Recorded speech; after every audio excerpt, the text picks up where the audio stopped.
Okay, so now that we got that out of the way, how do we set it up? Alright, well, I'm going to show you. So I am using a USB audio interface. That's what a lot of you may use. You may use USB mics, but for me, we're using a USB audio interface today. So we're going to put in the input. So input, that is, I recommend WDM over the other things listed right here. So just choose that, and then you'll want to have your hardware output set. So you can use anything.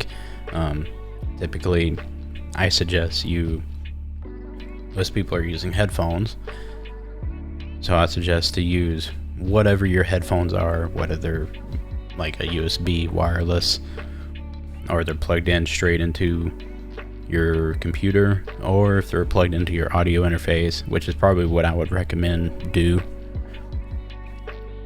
So we're gonna choose audio interface, and there you go. So as you see, the main output is showing up from my input set right here from my mic. I'm tapping the mic. Alright.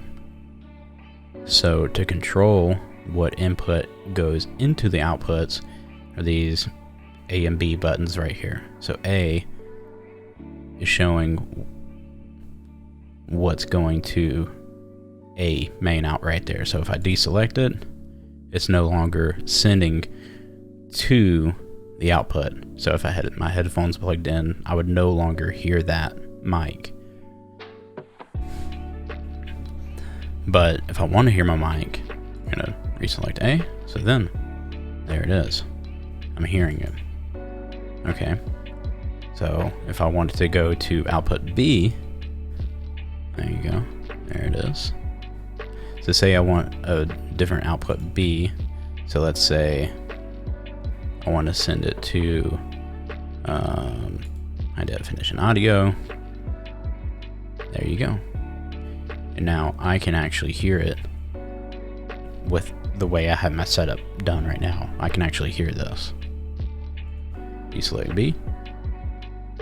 It's no longer sending there. Reselect B. It's sending there. Same thing with a virtual input, the Windows audio. I have that set right there. I can hear it. Select B, and then it's going to both devices.